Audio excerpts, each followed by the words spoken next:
예, 선배님 조사받지 마십시오. 얘기하세요. 탄핵이 이것의 원인이 아니라 탄핵은 이것의 결과일 수도 있다. 반세기 넘게 이어져왔던 대한민국의 보수 지배 카르텔의 어떤 거대한 동요, 위기. 총선 결과에 따라서 이 카르텔이 쉽게 하면 재구조화된 리모델링 되면서 다시 안착 국면으로 가느냐, 아니면 다시 재균열이 나타나면서 붕괴되느냐. 너무 중요한 한국 현대사의 변곡점이 될 만한 선거가 되겠네요. 그것을 지금 성적표나 도장을 찍는 것이 오늘의 이번의 사회부 총선이다. 윤석열이라고 하는 지금 어떤 가건물의 주인은 어떻게 돼요? 네. 지지세가 빠져버리겠죠. 빠지죠. 공수처는 그 순간에 어떻게 돼요? 뭐 식물 상태가 돼요. 작동이 안 돼요. 검찰 개혁이라는 것은 완전히 돌아간다. 물거품.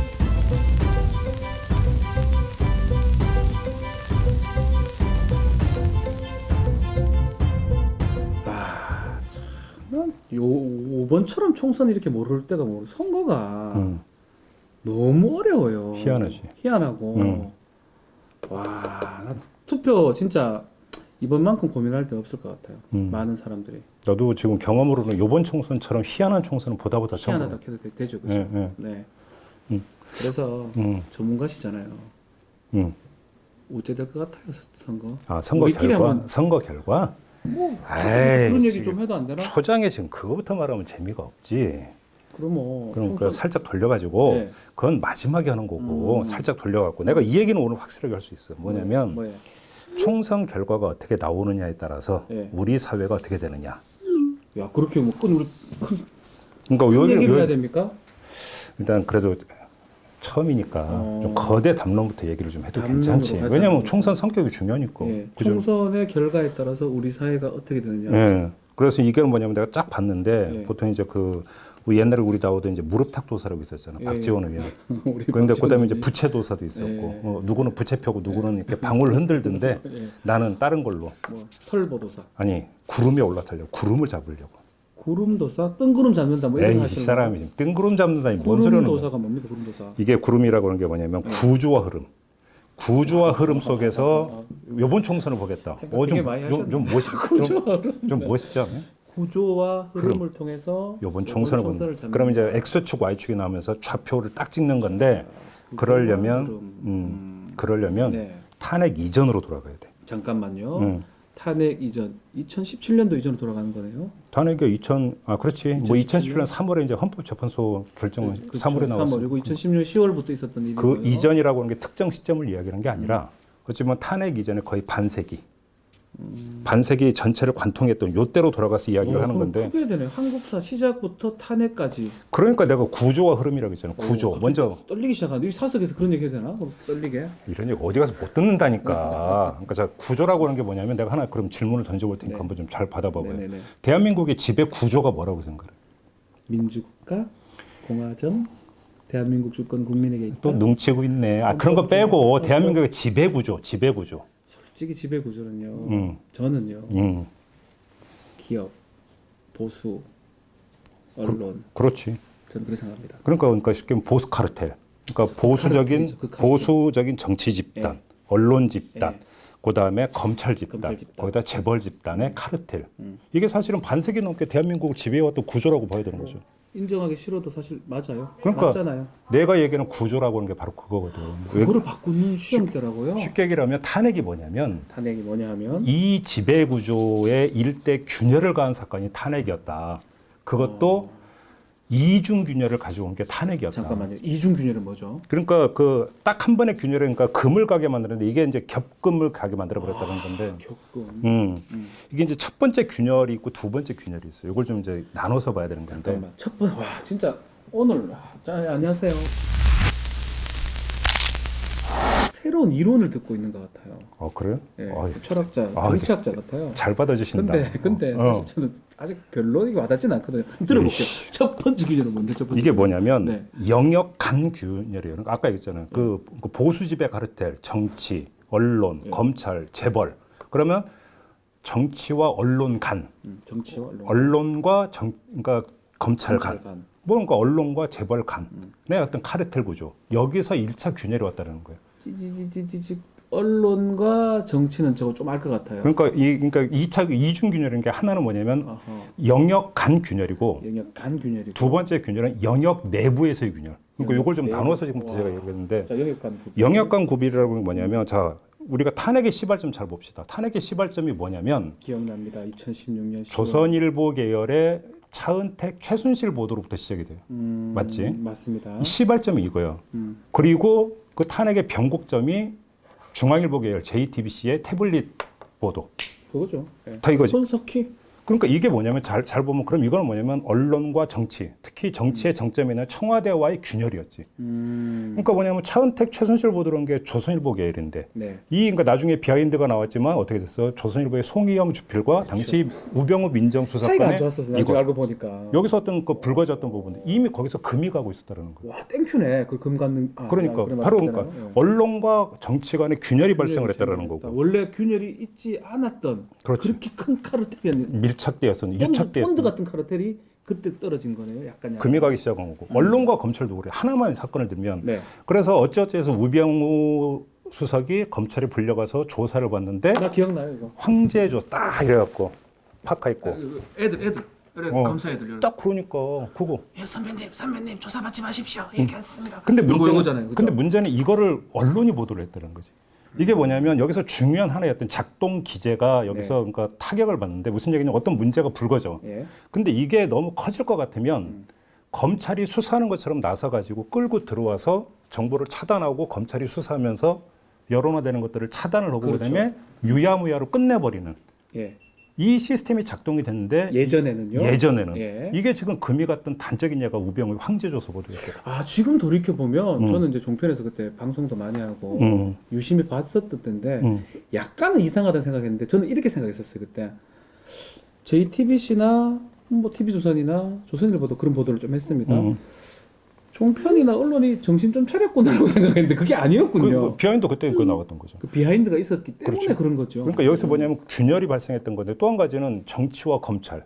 쉽게 말하면 어떤 검찰은 정치의 하수인이다. 뭐 네. 정치의 검찰이다 이런 얘기를 많이 했는데 잘 봐 이거는 탄핵이 전에 제일 먼저 금 갔던 게 이건데 그렇죠. 국정원 댓글 사건 수사 때 그때 이른바 그 댓글 사건 수사팀 최동욱 총장을 비롯해 네. 그래서 청와대에 어떤 관계였는지를 한번 복기를 해봐요. 그러니까 쉽게 하면 어떤 그 일사불란하게 청와대가 오더를 때리면 검찰이 수행하는 이 구조가 네. 흔들버렸죠. 원래 같으면 대통령, 민정수석실, 그럼. 검찰총장, 인선검사까지 쭈르륵 됐었죠. 옛날 같으면. 그러니까 이른바 그 최동욱이 등장하고 윤석열이 등장해서 거기서 금이 가기 시작을 했던 거지. 그러니까 이미 그 조직에 충성한 난 수사만 할 뿐이다. 양아치입니까? 양아치입니까? 이랬잖아요. 양아치입니까? 그러니까 탄핵 이전에 이미 영역 간 정치와 언론 간 뭐 정치와 검찰 간 예. 다 금이 가기 시작을 하고 있다라는 거예요. 아, 왜 그랬지? 근데 왜 그랬는지 모르겠네. 근데 또 하나 재미있는 게 오늘은 그 재벌 얘기는 그 최소한 그 저기 나중에 뭐 혹시 본격적으로 하게 되면 뭐 알았어요. 짧게만 얘기하겠는데 검찰하고 언론 얘기만 했어. 언론과 재벌 간에도 금이 가고 있어서 상징적인 사례 하나만 얘기를 하면 기억이 안 나는데요. 그 언론하고 재벌이 검이 갔다고요? 예를 들어서 봐봐요. 그러니까 JTBC는 중앙일보 계열이고 중앙일보하고 삼성과의 관계는 세상이 다 아는데 홍석현. 혹시 봤어? JTBC에 삼성 광고 나오는 거 봤어요? 근데 JTBC 출연도 하는데요. 거의 안 줬어. 그 출연해요. 제가 사건 반장 매일 출연하는데. 그냥 출연료만 받는 것만 생각하지 광고는 안 보지. 내가 걔들 뭘 찍든지 내가 뭔 상관이 있어. 아니 그러니까 뭔 상관 있습니까? 이게 그러니까 잘 보면 한번 관찰해 없는 것 보는데 같아요. 근데 삼성 진짜 광고 없는 것 거의 같아요. 진짜 없는 것 같아요. 그러니까 신기하죠. 탄핵 이전 단계에서 보면은 지금 이전에 어떤 보수 지배 카르텔이 전부 다 곳곳에서 금이 가고 있었다는 거, 균열이 발생하고 있었다는 벌써 그런 그렇지. 징조가 있었고. 그렇지. 근데 영역 사이에서 근데 문제는 2차 균열이 여기서 발생을 그건 하는데 뭡니까? 1차는 이제 이해를 했습니다. 이게 영역 내부의 균열이라는 게 무슨 얘기냐면 쉽게 말하면 정치 영역 안에서 다시 분화가 나타나. 그게 무슨 얘기냐면 쉽게 말하면 찬탄 세력과 반탄 세력으로 갈리잖아. 어렵다. 탄핵을 찬성하는 세력, 어떤 탄핵을 반대하는 세력. 예. 갈리잖아요. 보수 언론이었다. 예. 우리가 흔히 이야기하는 조중동이라고 얘기를 했지만 저 보수 언론 그 카르텔에서 JTBC가 이탈을. 어찌 보면 그 탄핵 국면에서 가장 큰 역할을 했던 언론을 꼽으라면 JTBC를 꼽지 않을 수. 손석희지 뭐. 그렇지. 그럼 뭐. 근데 문제는 JTBC가 이탈을 하면서 이른바 조중동 연합체제가 금이 가버려요. 그렇잖아. 영역 내에서 깨졌다. 언론 영역 안에서 깨져버리게. 그러면 검찰은 어떠냐고. 우병우 사단하고 예. 반 우병우 사단으로 갈려가지고 알력 싸움하고 있어. 맞아요. 그건 기억을 합니다. 제가. 그러니까 이렇게 본다면 영역 사이에서도 금이 갔고 영역 안에서도 자기들끼리 어떤 균질성도 깨져버렸다. 그럼 형님 제가 질문 하나 하고 싶어요. 알겠어. 1차적 균열, 2차적 균열, 영역 간 균열, 영역 내 균열. 그러면 형님, 정말 역사는 가정할 필요 없지만 그 시점에 탄핵이든 그게 아니었다 하더라도 뭔가 있었을 거라는 거잖아요. 지금 형님 말씀은. 이미 전조는 이 세상에는 전조 없는 어떤 급작스러운 돌발 사태라는 거 없다라는 거예요. 그러니까 그냥 막 박근혜 최순실 막 그 태블릿 들고 다니다 걸린 게 아니고 어찌 보면 이게 탄핵이 이것의 원인이 아니라 아하. 탄핵은 이것의 결과일 수도 있다. 아, 갑자기 떨리네. 왜? 똑똑하시네요. 그렇게 처음 많이 생각하시죠. 알았어요. 저는 똑똑하신 건 아는데 그렇게 많이 생각 안 하는데. 내가 볼 때는 이건 탄핵이 이게 원인이 됐던 게 탄핵의 그러니까 이건 탄핵은 이것의 결과다. 그다음에 모든 게 여기로 귀결이 됐다. 이렇게 봐야 되는 거죠. 2016년 10월 25일 날 그런 일이 나서 결국은 2017년 3월 10일이죠. 3월 그렇죠. 15일이었나요?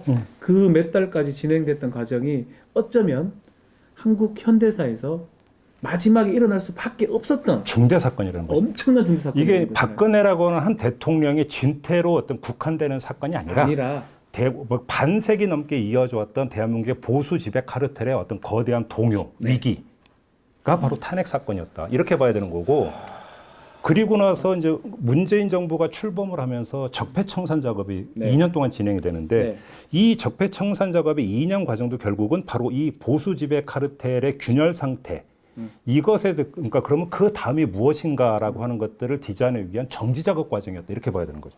그래서 그러니까 재미난 걸 보면 이 적폐청산이 이루어지는 2년 동안에도 거의 비슷한 상태가 계속 유지가 된다고. 정치 잘 봐요. 균열된 상태가 유지된다는 그대로 유지된 거예요. 자유한국당하고 바른정당으로 나뉘어. 깨졌죠. 찬탄 세력과 반탄 세력의 대립 구도는 계속 그대로 이어진다고. 언론 같은 경우 어때요? 이른바 그 중앙일보기의 JTBC는 계속 이탈이 되면서 조중동의 어떤 축이 무너진 상태로서 계속 그대로 가. 그다음에 검찰 같은 경우는 오히려 더 격변한데 기존의 주류 잘할 거 아니야. 기존의 검찰의 로열 패밀리 집단, 주류 집단과 윤석열을 중심으로 하는 어떤 신진 세력 간의 어떤 헤게모니 교체 과정을 거치면서 이른바 통일체가 붕괴되어 버린 상황이 2년 동안 지속이 되는 거죠.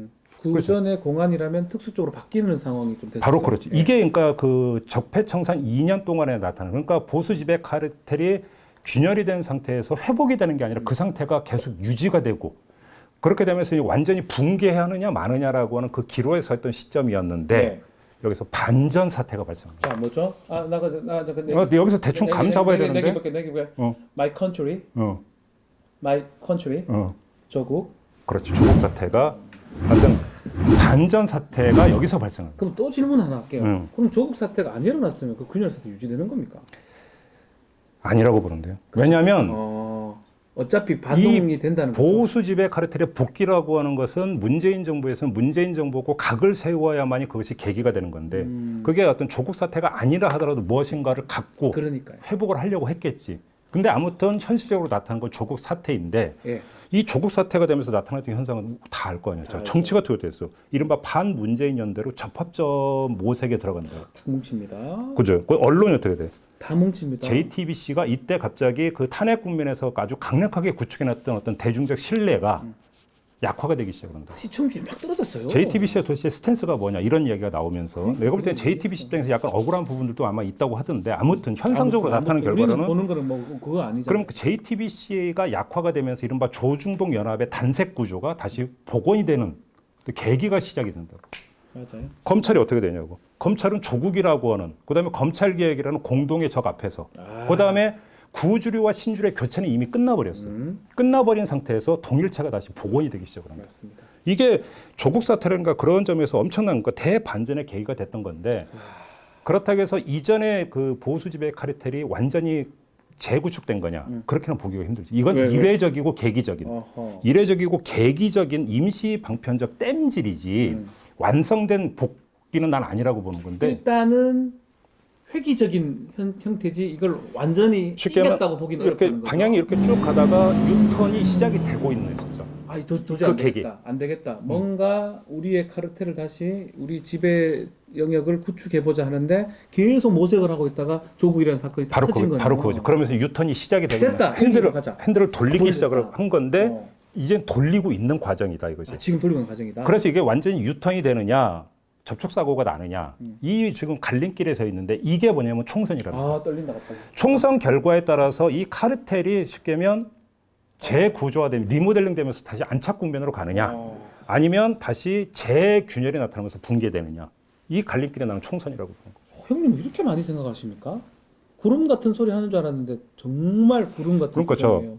구조 얘기했고 구조가 그럼 어떤 흐름을 통해서 여기까지 왔는가를 보죠. 이게 구름 잡기라는 거예요. 되게 저는 그냥 막연하게 느낌상 이번 선거가 어렵지만 어려운 만큼 중요한 선거라는 생각은 했습니다. 근데 지금 얘기를 좀 들어보니까 제가 생각하는 이상으로 또 제가 머릿속에 정리가 되는 게 예. 너무너무 중요한 한국 현대사의 변곡점이 될 만한 선거가 되겠네요. 만약에 예. 이 선거에서 회귀가 된다면 이 지배 구조들이 회귀가 된다면 이제껏 몇 년간 했던 거에 물거품이 될 가능성이 있는 거고요. 그러니까 내가 조금 전에 그 지금 유턴이 시작이 됐는데 아직은 임시 방편적 땜질이라고 하는 게 뭐냐면 완성태가 아니라는 거예요. 그렇죠. 왜 그러냐면 저 봐봐.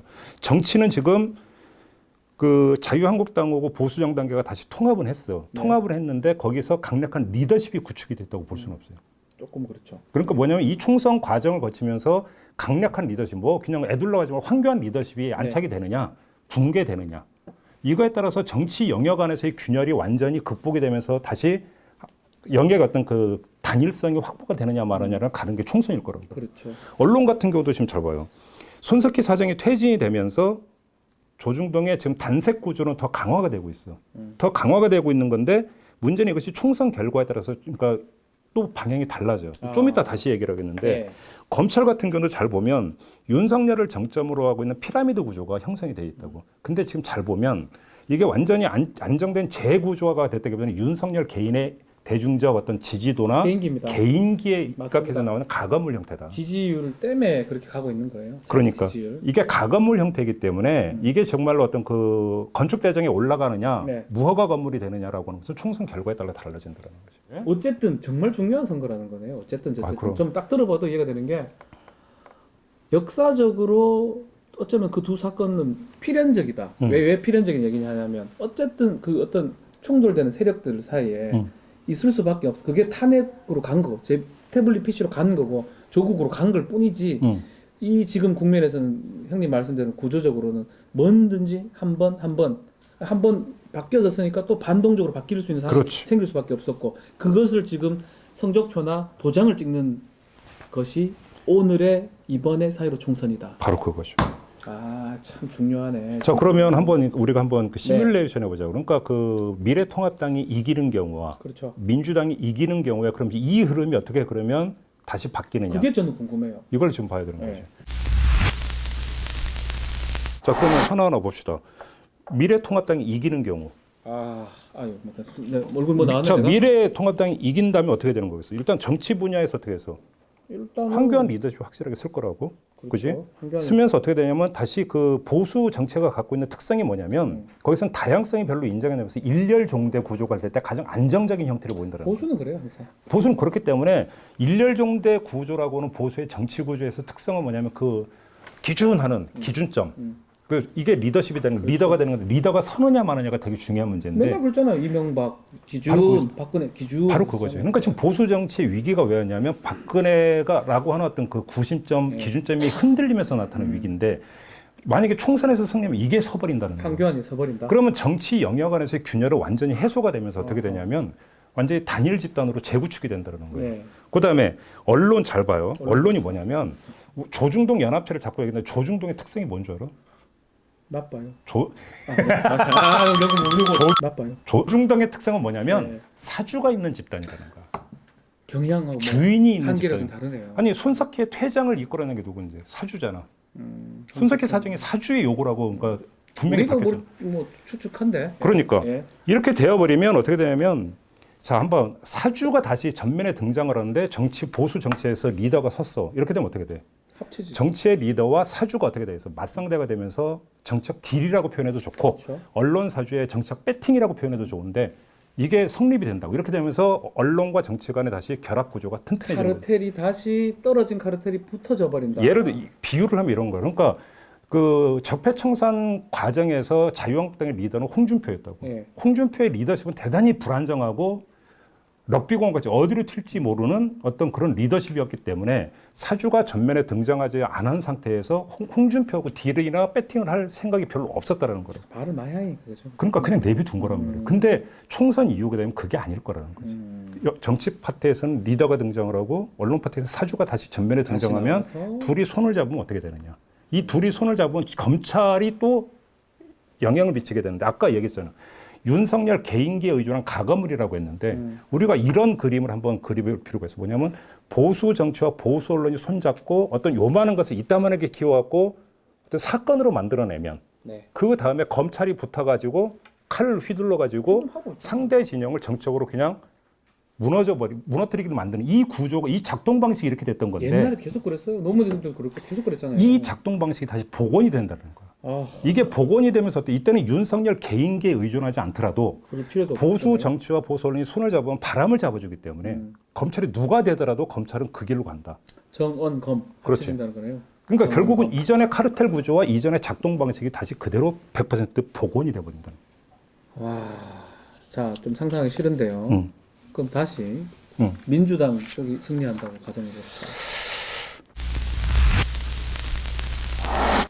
자, 그럼 뻔한 거잖아요. 민주당이 승리한다. 그럼 일단 그 보수 정치의 리더는 무너져. 네. 리더십은 복원이 되는 게 아니라 다시 무너져서 아노미 상태가 돼. 네. 이렇게 되어버리면 보수 정치 영역 안에서의 균열 상태는 분열 상태로 더 치닫게 될 거라고. 두 번째, 정치 자체가 불투명 상황으로 다시 빠져들기 때문에 사주는 거래를 하려고 나서지를 않을 나서지 거예요. 않고 뒤로 다시 오히려 어떤 대중적 세가 다시 그러니까 조정이 되면서 지금 언론, 조중동만이 아니라 모든 언론의 최대 이데올로기는 뭐냐면 장사이기 때문에 돈벌이이기 때문에 거기서 관망세로 뒤로 빠질 거라는 거예요. 언론 같은 경우 나는 조중동도 그럴 거라고 보는데 뒤로 빠지면서 관망세가 형성이 되기 어차피 때문에 이 상황에서 우리가 끼어들 것도 없다 그러면 돈이나 벌자. 아니면 배팅할 시점이 아니라고 보니까 네, 뒤로 빠지겠죠. 빠지죠. 그다음에 윤석열이라고 하는 지금 어떤 가건물의 주인은 어떻게 되죠? 네. 지지세가 빠져버리겠죠. 빠지죠. 빠져버리면서 검찰도 다시 유동적인 상태로 빠져버리는 거예요. 민주당이 승리하면 시나리오는 이렇게 간다. 그렇게 되면서 어떻게 되냐면 그건 조국 사태 이전의 상태로 돌아가는 잠깐만. 탄핵과 조국 사태 그 중간 사태로 돌아간다. 그렇지. 바로 딱 그 단계로 돌아가 버린다. 그러면서 어떤 보수 카르텔의 어떤 위기 상황, 예. 균열 상황이 다시 재현되어 버리는 이런 상황이 벌어진다는 거죠. 너무너무 중요한 사건인 게 그런 거를 우리 형님께서는 잘 풀어내셨잖아요. 저는 느끼고 있었고 이 정도를 갖고 있기 때문에 이번에 어떤 식으로든지 이기고 싶다는 생각을 하겠죠. 뭐 민주당이 당연히 그렇게 리더들. 근데 이게 민주당만이 아니라 그러니까 진보 진영 전체라고 봐야 되는 거지. 네. 왜냐하면 지금까지 이제 탄핵을 매개로해서 얘기했던 거 보수 쪽을 중심으로 이야기를 했는데 진보 쪽에서의 흐름도 봐야 되는 게 있어요. 네. 자, 보수 지배 카르텔이 무너졌다. 그러면 이 카르텔에 대한 어떤 진보 진영의 입장은 뭐냐, 스탠스는 뭐냐, 이것부터 얘기를 해야 되는데, 네. 그럼 보수 카르텔을 진보 카르텔로 대체하는 것이냐? 난 그게 아니라고 보거든. 그게 아니고, 네. 그 어떤 카르텔 구조 자체를 완전히 해체하고 민주주의의 원리에 맞게 새롭게 디자인하는 것이다. 그럼 이게 뭐냐? 좀 더 구체적으로 보면 영역 간의 관계에 있어서는 보수 카르텔은 유착이잖아. 근데 진보에 있어서는 그게 아니라 건강한 긴장 관계를 정립해 들어가는 거야. 긴장과 견제. 정치와 언론 간의 건강한 긴장 관계, 정치와 검찰 간의 건강한 긴장 관계. 이렇게 가는 거가 나는 맞다고 봐. 그리고 그거는 그렇게 배웠어요. 견제와 균형. 이게 민주주의 원리지. 헌법 시간에 20년부터 그래 배웠는데. 바로 그리고 그다음에 이거는 영역 간에는 그렇게 새롭게 디자인을 해야 되고 그다음에 그러면 영역 내부에서는 어떻게 되느냐? 개혁 연대로 가야 된다는 네. 거죠. 개혁 연대. 이게 그러니까 그래서 여기서 하나 우리가 기억을 더듬어서 복귀할 게 있는 게 지난해 말에 사실은 보수 진영이 그렇게 갔어. 네. 자, 잘 봐. 노선이 어떻게 됐어? 정치 개혁과 조국 사태 이후에 어떤 보수 진영이 어떻게 대응하고 나왔냐면 정치 개혁과 검찰 개혁이라는 화두를 띄우고 이 화두를 추진하기 위해서 4+1 협의체를 가동을 했다고. 자, 여기서 이제 하나하나 보아야 되는데 그럼 정치 개혁이라고 하는 게 뭐야? 한마디로 정리하면 연동형 비례대표제였고. 지금 하고 있는 검찰 개혁의 요체가 뭐예요? 공수처, 공공적 조정. 자, 그러면 이 두 가지가 그럼 지금 어떻게 흘러왔는가 또 흐름을 봐야 돼요. 네. 흐름을 봐야 되는데 자, 연동형부터 봅시다. 이 흐름이 뭔가 지금 흔들리고 있어요. 애초에 궤도에서 이탈하고 있어요. 네. 왜 그러냐면 자, 연동형 비례대표제의 어떤 가장 기본적인 취지가 뭐라고 봐야 돼? 그 사표 방지하고 국민의 민의가 그대로 전달되길 바라는 거겠죠. 그러니까 뭐냐면 그 민주당과 미래통합당이 양당 구도를 흔들면서 다당제를 해서 다양성을 확보를 하고 그렇죠. 다양성 확보하고. 그 속에서 개혁 연대를 구축하겠다라고 하는 게 민주당의 계획이었다고. 그렇죠. 그래서 이제 그 연동형 비례대표를 밀어붙였고 그래서 그 이제 그 비례연합 정당까지 왔는데 자 비례연합 정당에 대해서 그러니까 옳고 그르면 더 이상 논하지 맙시다. 예, 이미 지나간 버스니까 그럼 나중에 얘기할 기회가 하고 있는 있으면 거고. 예. 그럼 다시 할 기회가 있으면 하더라도 지금 여기서는 뭐냐면 나타나는 현상은 뭐냐. 그 개혁연대라고 하는 큰 모태에서 입각해서 본다면 지금 정의당이 불참을 선언해버린 상태라고 한다면 개혁연대는 구축이 되고 있는 거야, 무너지고 있는 거야. 조금 무너졌다고 봐야 무너지고 될까요? 있는 거라고. 예. 그렇게 본다면 새롭게 디자인을 한다. 그러면서 개혁 영역 내부에서 정치 영역 내부에서는 개혁연대를 구축한다라고 하는 본래적 목표와 궤도에서 그것을 실현하기 위한 방법론으로 연동형 비례제를 끌어왔는데 네. 연동형 비례제라고 하는 것들이 추진되는 과정에서 뭔가 지금 흔들리고 있다. 이거는 부인할 수 없는 객관적인 사실이라는 거지. 네. 근데 자, 이건 아직도 과정에 있다. 자, 그러면 아까 우리가 이제 총선 결과에 따라서 보수 카르텔이 어떻게 되는가를 전망했던 거와 마찬가지로 자, 총선 결과에 따르면 이건 어떻게 되느냐를 봐야 되는 거죠. 연동형이랑 뭐 일단 연동형부터 어. 총선 결과에 만에 하나라도 민주당과 더 나아가서 보수 진영이 패배를 한다면 예. 그다음에 그러니까 불 붙을 게 뭐예요? 책임 공방이 붙을 거라고. 그렇죠. 개혁 연대가 구축이 되는 게 아니라 깨지죠. 그러니까 균열 상태가 아니라 완전히 붕괴되어 버려요. 와야 됩니다. 그러면서 어떤 그 보수 카르텔 재구축되는 보수 카르텔의 탄력만 오히려 얹어주는 이런 결과를 빚을 거 아니냐라는 상대는 거죠. 더 굳건해질 거죠. 그렇죠. 아마도. 그다음에 두 번째 공수처 같은 경우를 한번 봅시다. 만약에 그 민주당이나 보수 진영이 패배를 한다면 어렵게 볼 게 하나도 없어. 이게 공수처가 갖고 있는 게 뭐냐면 건강한 긴장 관계를 형성해 들어간다라고 하는 점에서 본다면 공수처와 검찰 간의 긴장 관계. 네. 그다음에 그 공수처를 매개로 하는 공수처라고 하는 게 권력형 어떤 비리를 어떤 캐겠다라고 하는 거니까 공수처와 정치 간의 건강한 긴장 관계를 형성해 들어간다는 것이기 네. 때문에 공수처가 안착이 되느냐 안착되지 않느냐가 제일 중요한 문제가 되는데 만약에 민주당이나 진보 진영이 패배를 한다면 어떻게 되냐면 그림을 하나 그려줍시다. 어떻게 그럴까요? 미래통합당이 일당이 되고 네. 미래한국당도 원내 교섭단체를 확보했다고 칩시다. 자, 그러면 그림이 어떻게 돼? 공수처장의 그 추천위원회가 7명으로 구성이 돼. 7에 6이죠. 7에 5. 법무부 장관, 법원행정처장, 그다음에 변협회장이 추천한 1명에다가 여당 2명, 야당 2명. 네. 근데 야당 2명이라고 하는 게 야당 2명 추천목 중에 하나는 당연히 미래통합당이 가져갈 거죠. 거고. 나머지 하나를 누가 가져가느냐의 문제가 되는데 미래한국당이 원내 교섭단체가 되면 미래한국당이 가져가. 20석 넘으면 그죠. 넘어가면 네. 그러면 그러니까 보수 계열은 일단 그 2명의 비토권을 확보를 해. 그렇죠. 근데 추천이 되려면 7명 중에서 여섯 명이 6명이 돼야 되거든요. 찬성이 되니까 처장 못 뽑아요. 최소한 처장을 뽑을 수가 없어요. 그렇죠.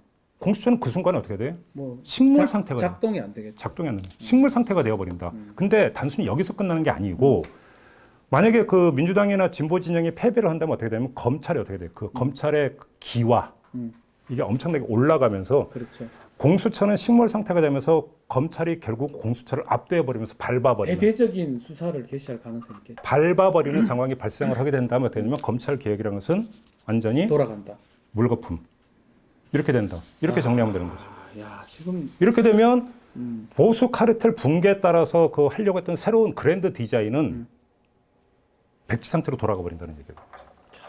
좀 듣고 보니까 좀 떨리기도 하고 정리가 되기도 하고 뜬구름이라고 시작했는데 정말 내가 언제 뜬구름 그냥 구름. 구조하고 흐름 속에 이번 총선의 좌표를 알 수가 있는 것 같아요. 그러니까 진짜로 뭐 지배 구조라고 하는 표현이 너무 과격한 표현이라면 대한민국의 운영 구조, 민주주의 작동 구조가 어떻게 되느냐라고 하는 것들을 가르는 중대한 분수령이 되는 게 이번 총선이다. 이건 그냥 의례적으로 네. 여러분 총선에 참여하세요. 그게 아니라는 왜냐하면 거죠. 이렇게 중요하니까 이렇게 의례적으로 하는 얘기가 아니에요.